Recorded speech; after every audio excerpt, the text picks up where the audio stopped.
నమస్తే. 4 దశాబ్దాల సాయుధ పోరాటం, 40 ఏళ్ల అజ్ఞాత జీవితం, తుపాకీ గొట్టం ద్వారానే విప్లవం వస్తుందని నమ్మిన ఒకప్పటి పీపుల్స్ వార్ తొలిదళ కమాండర్, దండకార్యాన్ని శాసించిన మావోయిస్ట్ అగ్రనేత Muppidi Sambaiah alias Babanna alias Sudarshan alias Vikas చివరికి కన్న తల్లి ఒడికి చేరారు. ఆయుధాన్ని వీడి అజ్ఞాతాన్ని తెరదించి సొంత గడ్డపై అడుగుపెట్టారు. హన్మకొండ జిల్లా కాజిపేట మండలం తరాలపల్లిలో 40 ఏళ్ల తర్వాత అడుగుపెట్టిన సాంబయ్యకు గ్రామస్తులు డప్పు చప్పులతో పూలమాలలతో బ్రహ్మరథం పట్టారు.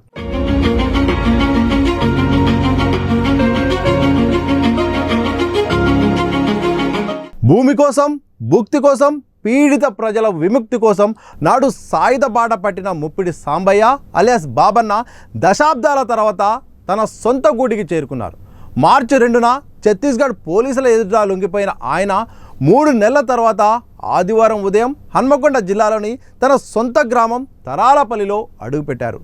40 ఏళ్లుగా కంటికి కనపడకుండా పోయిన కొడుకు కళ్ళ ముందు నిలబడడంతో ఆ కన్నతల్లి గుండె చెరువైంది. ఊరంతా సాంబయ్యకు ఘన స్వాగతం పలికింది.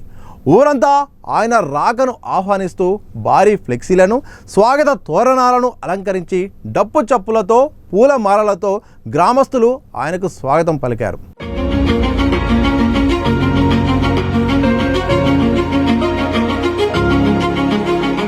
ఇక గ్రామంలోకి రాగానే సాంబయ్య ముందుగా అంబేద్కర్ చౌరస్తాకు చేరుకున్నారు. అంబేద్కర్ విగ్రహానికి పూలమాల వేసి నివాళులర్పించారు. అనంతరం స్థానిక పాఠశాల ఆవరణలో గ్రామస్తులు ఆత్మీయ స్వాగత సభను ఏర్పాటు చేశారు. ఈ సభకు భారీగా ప్రజలు తరలివచ్చారు. ఈ సందర్భంగా సాంబయ్య మాట్లాడుతూ తన శేష జీవితాన్ని గ్రామాభివృద్ధి కోసమే కేటాయిస్తానని, అందరితో కలిసి నడుస్తానని స్పష్టం చేశారు. అనంతరం ఇదే వేదికపై ఆయన జైలు జీవితంలో అజ్ఞాతంలో రాసిన ఫినిక్స్ కథలు అనే పుస్తకాన్ని గ్రామస్తుల మధ్య ఆవిష్కరించారు.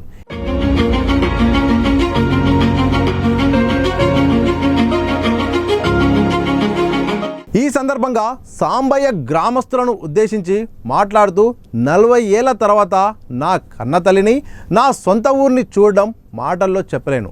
నా తమ్ముడు నాగేశ్వరరావు కూడా ఇదే పోరాటంలో ఎన్కౌంటర్ అయ్యాడు. నాడు పీడిత ప్రజల పక్షాన పోరాడాను. ఇప్పుడు నా ఊరి అభివృద్ధి కోసం, ఇక్కడి ప్రజల కోసం అందరితో కలిసి నడుస్తానంటూ భావోద్వేగానికి గురయ్యారు.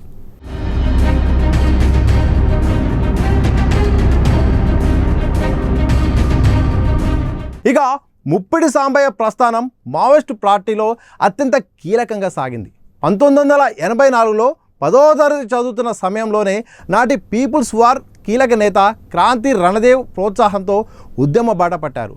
1988-90 మధ్య పరకాల ప్రాంత తొలి దళ కమాండర్గా బాబన్న పేరుతో పరకాల, రేగొండ, ఆత్మకూరు మండలాల్లో భూస్వామ్య పెత్తందారుల గుండెల్లో రైలు పరిగెత్తించారు. ఆ తర్వాత ఏడు నగరం డిప్యూటీ ప్లాటూన్ కమాండర్గా పనిచేసి 2000వ సంవత్సరంలో పార్టీ ఆదేశాల మేరకు దండకారణ్యానికి బదిలీ అయ్యారు. Chhattisgarh, Odisha border special zonal కమిటీలో కీలక నేతగా ఎదిగిన సాంబయ్య చివరికి అనారోగ్య కారణాలు, ఇతర పరిస్థితుల వల్ల మార్చిలో 14 మంది మావోయిస్టులతో కలిసి పోలీసులకు లొంగిపోయారు. సాంబయ్య తండ్రి ఇప్పటికే చనిపోగా సోదరుడు ప్రభుత్వ ఉద్యోగి కాగా, మరో సోదరుడు నాగేశ్వరరావు పీపుల్స్ వార్లో పనిచేస్తూ ఎన్కౌంటర్లో మృతి చెందారు.